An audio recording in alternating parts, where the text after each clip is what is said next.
Já estamos de regresso neste Jornal da Noite, hoje numa emissão especial devido ao gravíssimo acidente na cidade de Lisboa, com 15 mortos e 18 feridos, 5 deles em estado grave. Já que temos estado a acompanhar a situação desde antes das 8 da noite, com repórteres no terreno, olhando precisamente para o local onde o funicular embateu neste terrível emaranhado de ferro. As operações continuam a decorrer no local. Sabemos que já todos os feridos foram retirados. Também estava há pouco a dar-se início à retirada das vítimas mortais. Eu aqui em estúdio tenho também falado com o comandante António Rodrigues, é bombeiro, é da Pontinha, investigador na área da proteção civil. Temos também aqui nos bastidores, Sr. Comandante, enquanto olhamos para as imagens que vão chegando, falado um pouco sobre estas situações e falando sobre as causas deste acidente. Neste momento temos aqui terreno fértil para especulação. Temos a Polícia Judiciária a investigar tudo quase à lupa no terreno. Temos quem fale em cabos que se partiram ou cabos que se soltaram. Temos a própria Carris a dizer que toda a manutenção, todo o protocolo é muito rigoroso. Na verdade, o que está a ser investigado é porque todas as possibilidades têm de estar aqui em aberto. É por isso que a Judiciária também lá está hoje, não é? De facto. É inegável, todas as hipóteses podem ser colocadas em cima da mesa. O acidente ocorre num instante muito breve e não há tempo de perceber, ou até ao momento não haverá testemunhas efetivamente do que é que aconteceu para além do descarrilamento. Verificámos há pouco que os técnicos que me pareceram da Polícia Judiciária de volta de um determinado ponto da linha do carril, poderá ser um ponto de referência que já tenha tido um histórico no passado, poderá ser um indicador, porque, regra geral, o que é expectável é que antes do elevador ganhar velocidade, descarrilar, há um ponto de quebra do sistema de segurança e será eventualmente esse ponto onde o sistema terá colapsado de alguma forma. Contudo, sendo que já há algum histórico. Já há algum histórico. Sim, 2018. Em 2018, admitindo que eventualmente tenhamos uma causa técnica.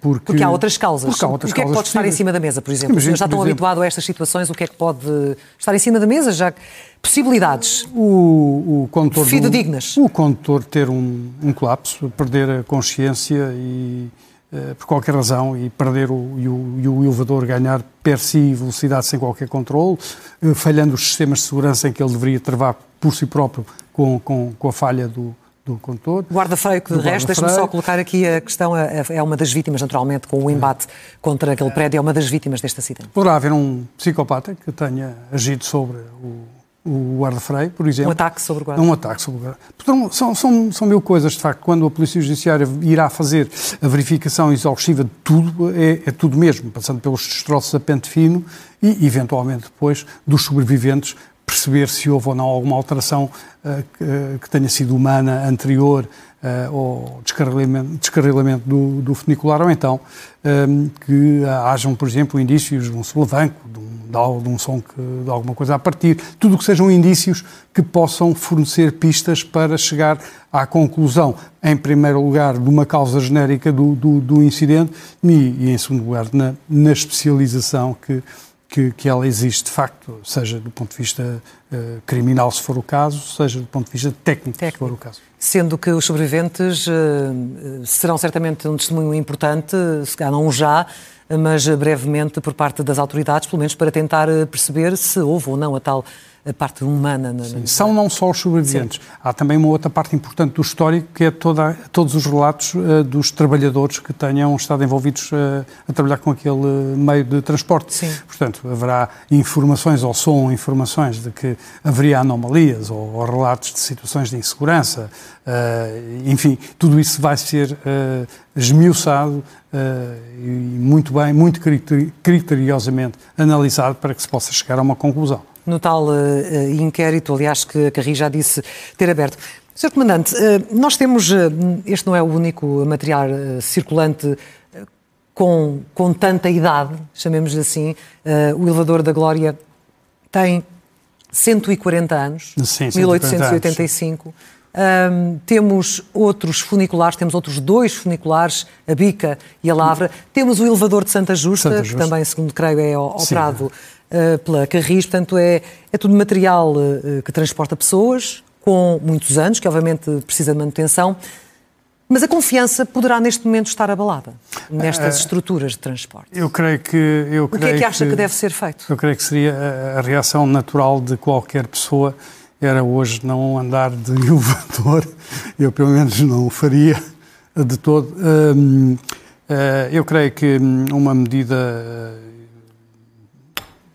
sensata seria, no imediato, parar os elevadores, neste caso o Lavra e Bica, para uma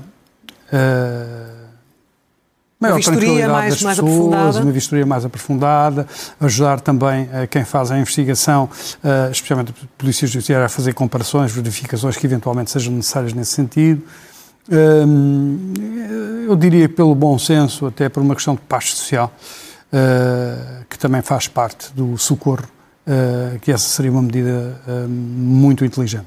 Nós, além deste material mais antigo, temos material mais recente. Sr. Comandante, o que é que aconteceria se houvesse um acidente de grandes dimensões, ou pelo menos com um impacto trágico como este ou ainda maior, por exemplo, no metro de Lisboa? Como é que a cidade está preparada para responder a casos ou exigências ainda maiores do que esta? A cidade tem para o metro planos prévios de intervenção para quase toda a tipologia de incidentes. Haverá certamente circunstâncias e particulares de que nenhum incidente é igual ao outro, que pudesse suscitar uma situação de mais difícil resolução. Contudo, com os poucos incidentes ou alguns incidentes menores dentro do metropolitano de Lisboa, tanto o Regimento de Salvadores Bombeiros como a PSP, como o INEM e a Proteção Civil têm atuado com toda a celeridade e com eficácia. Portanto, não temos relatos maiores de... Mas o material circulante, material ferroviário, material pesado, que tem este tipo de estruturas, não se limita só ao metropolitano de Lisboa. Nós temos os comboios que atravessam praticamente a cidade. Sim. E os acidentes em comboios são tudo idênticos em termos de violência, uma vez que é uma massa circulante bastante pesada, em movimento, com uma inércia, com um embalo muito grande e, no caso de descarrilamento, em certos sítios, imagine entre campos, por exemplo, em pleno viaduto, o que não poderíamos esperar seria um cenário, não seriam 10 vítimas, se fosse numa hora de ponta, nós teríamos um cenário de multivítimas, de centenas de vítimas. Teríamos um caos local, teríamos uma multiplicidade de situações que poderiam ser ou ter um efeito dominó no sistema, por exemplo, incêndios provocados por um descarrilamento também. Portanto, há todo um conjunto de situações a considerar, mas essas fazem parte do plano de intervenção da cidade. E como é que as equipas que estão envolvidas, são sempre convocadas para esse plano de intervenção da cidade, se preparam, se testam para essas possibilidades? Cada unidade tem um plano de provas, de preparação, de treino do pessoal que vai intervir nas diversas especialidades. Combate a incêndios, desencarceramento, aliás, porque os bombeiros não se limitam a combater incêndios, como é lógico, claro. Desencarceramento, uma das situações que não pensamos muito, que é estruturas de edifícios em colapso, sismos, portanto, há um contínuo preparar de equipas especializadas para cada uma das áreas ou técnicos que são, de um modo geral, até especializados pluridisciplinarmente. Existem outras situações, como, por exemplo, os riscos com incidentes que envolvam matérias perigosas. Por exemplo, tivemos em Sacavém, não há muitos anos, uma fuga de cloro. Cloro que é uma nuvem com uma extrema toxicidade. Portanto, há, no Regimento de Salvadores Bombeiros, também equipas de intervenção para essa área muito específica, que exigem muita especialização, muito conhecimento, e há planos prévios para esse tipo de intervenções, porque se conhecem os pontos de risco e se pode prever de alguma forma as dimensões ou estimar as dimensões daquele tipo de incidentes. Se os meios da cidade forem insuficientes, existe o reforço externo da cidade, que os corpos de bombeiros em torno da cidade têm também. Mas muitos deles não bombeiros profissionais.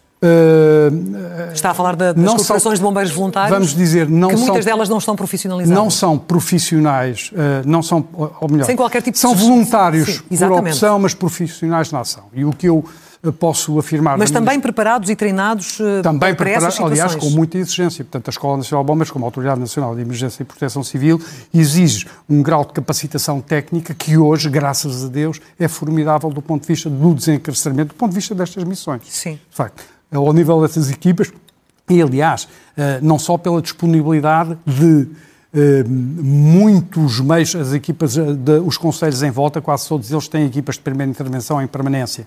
Neste momento, muitas delas suportadas pelas câmaras municipais. São profissionais, ainda que sejam também simultaneamente voluntários. Essa predisponibilidade, essa capacidade de dedicação e de intervenção e de treino permite reforçar a cidade num colapso maior. Aliás, é o princípio da subsidiariedade, claro. Quando uma determinada localidade faça um determinado incidente não tem meios suficientes. Agora ainda nos fogos, por exemplo, vemos que todos os anos isso acontece, outros corpos de bombeiros, que apesar de muitos deles não conhecerem o terreno, se lançam para também ajudarem os seus colegas a combater aquelas chamas. Sr. Comandante, foi muito importante tê-lo aqui esta noite, ajudar-nos de facto a acompanhar tudo o que está neste momento a acontecer no terreno, a perceber como é que tudo isto funciona, em conjugação, para percebermos aqueles pontos, o que é que está de facto a ser feito. Foi de facto um gosto tê-lo aqui comigo nesta noite tão difícil para todos. Por esta razão, gostaria que fosse por outra. Era preferível. Sem dúvida. Comandante António Rodrigues, muito obrigada e muito boa noite.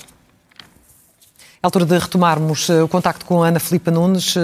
Ana, sabe-se entretanto que o Ministério Público vai abrir um inquérito e daí o tal trabalho exaustivo que estávamos aqui a testemunhar, que está a ser feito pela Polícia Judiciária no terreno. Isso mesmo, Clara. O Ministério Público vai abrir um inquérito. O que nós conseguimos perceber é que, à semelhança do que acontece neste tipo de situações e tal como determina a lei, o Ministério Público vai então avançar com um inquérito. Diz também que encontra-se a realizar os procedimentos necessários no âmbito das suas competências, nomeadamente para efeitos de preservação de prova, com orientação e também em articulação com os órgãos de polícia criminal, nomeadamente a Polícia Judiciária, que está no local, e aí sim as imagens que temos visto ao longo da última hora, com pelo menos 7 elementos da Polícia Judiciária no local. Polícia essa que mandou a Polícia Judiciária, que mandou a Brigada de Homicídios e também técnicos do laboratório da Polícia Científica, especializados, e isto é importante, especializados em ADN, também criminalistas, desastres em massa e mecânica. Portanto, estes especialistas da Polícia Judiciária, do Laboratório Científico, como também há pouco referíamos, estão aqui no terreno, assim como a Brigada de Homicídios, para recolher o máximo de prova possível para fazerem o respectivo relatório e perceberem exatamente o que aconteceu. Portanto, esta recolha de provas logo após o descarrilamento é fundamental para perceber exatamente o que se passou neste descarrilamento. Temos ouvido ao longo do início da noite, final de tarde, digamos assim, várias autoridades, também o Presidente da Carris, a avançarem com inquéritos, mas efetivamente estas provas que estão a ser recolhidas pelas autoridades, nomeadamente pelos órgãos da Polícia Criminal, é que também vão ser aqui fundamentais para perceber o que se passou. Eu também gostava de deixar a nota que no terreno e junto a nós, continuam bombeiros que trazem material para fazerem respectivo desencarceramento. Portanto, trazem mais material, digamos assim, de corte, para material mais específico para fazerem o respectivo desencarceramento deste elevador que continua exatamente no local onde ocorreu este descarrilamento. Portanto, as operações, apesar das vítimas já terem sido retiradas, pelo menos de acordo com a informação que nos avançou quer a Proteção Civil como o INEM, continuam os trabalhos aqui nos restauradores, exatamente no local onde aconteceu este acidente, este descarrilamento. Mas é importante sublinhar que o Ministério Público vai abrir um inquérito. É de facto essa a informação da última hora, o que justifica a presença da Judiciária no local, o tal material de desencarceramento que falava ainda agora a Ana aqui em direto, já não é para retirar ninguém do local, porque todas as pessoas já foram retiradas, tanto mortos como feridos ligeiros, como feridos mais graves ou críticos, já não há ninguém no local. De facto, esse material de corte é fácil de perceber que é para cortar todos estes ferros emaranhados para que a limpeza consiga ser mais rápida e mais fácil. Agora, ainda nos restauradores, continuas tu, Diogo Teixeira Pereira, e há por aí algum aparato, muitas pessoas ainda muito curiosas a esta hora. Ainda há muitas pessoas por aqui que se foram juntando ao longo da tarde, é certo, para sermos rigorosos, há muito menos pessoas já a esta hora, porque de facto já passaram quase 4 horas desde que este acidente aconteceu, foi por volta das 6 da tarde, e muitas destas pessoas chegaram cá depois do estrondo que ouviram, do barulho provocado por este acidente, vieram ver o que se passava, depois muitas outras acabaram por se juntar, quer seja pelo facto de terem visto um grande aparato de ambulâncias e carros da polícia aqui nesta zona dos restauradores, quer seja por terem percebido que as estradas aqui à volta estavam cortadas, outras também que chegaram porque viram as notícias na televisão e vieram, no fundo, tentar perceber o que é que se passava aqui nesta zona. É também importante dizermos que esta é uma zona muito movimentada da cidade de Lisboa. Estamos no centro da cidade, estamos junto à Avenida da Liberdade, estamos perto da Baixa da cidade, é uma zona por onde passam muitas pessoas, milhares de pessoas todos os dias, pessoas que aqui trabalham, pessoas que moram por aqui e também muitos turistas, portanto é natural que esta alteração ao dia-a-dia, esta alteração ao cotidiano que se registou hoje tenha chamado a atenção de muitas pessoas que vieram tentar perceber aquilo que se passava. Houve algumas que presenciaram não o momento do acidente propriamente dito, que as houve também, que viram o elétrico bater contra o prédio amarelo que estamos a mostrar nas imagens, mas outras também que não tendo visto o acidente no momento exato em que aconteceu, viram a aflição de muitas das pessoas que estavam junto ao local do acidente, algumas que estavam no outro elétrico, porque estamos a falar num sistema de 2 elétricos, um sobe e o outro desce, um está lá em cima, o outro está cá em baixo, e havia muitas no elétrico aqui em baixo que tiveram que fugir também rapidamente desse veículo que ficou solto também, que corria o risco também de descarrilar, e muitas das pessoas que foram passando, de certa forma, ajudaram a chamar as autoridades, a chamar as ambulâncias e prestaram um auxílio também direto a muitos dos feridos que foram vendo por aqui. Para já há ainda também alguns elementos da Polícia Municipal, PSP, ambulâncias, mas o ambiente agora parece ficar mais calmo, numa fase em que já sabemos não há vítimas já aqui neste local, já foram todas transportadas para os hospitais. E é a altura, de facto, obrigada Diogo, de investigar e retirar todos estes destroços. Agora, de regresso ao topo, junto ao Bairro Alto, e contigo, Inês, estamos de facto atentos a tudo o que está a passar, mas antes do acidente há câmaras de videovigilância no exterior que podem, quem sabe, vir a ajudar a explicar o que terá acontecido também. Ou pelo menos a ajudar nisso.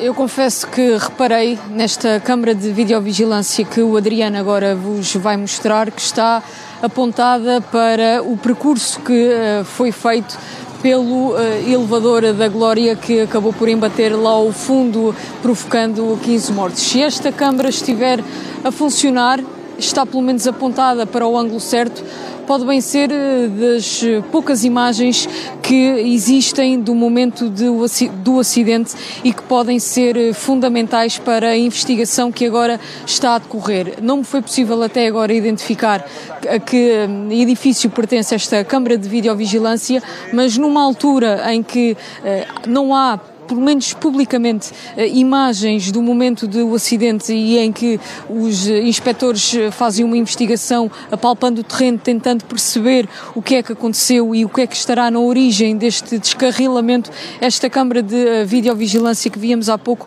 pode bem ser, se estiver a funcionar, um elemento importante nos próximos dias. noite. Obrigada, Inês, e obrigada também a toda a equipa que desde a primeira hora acompanha esta situação trágica em Lisboa.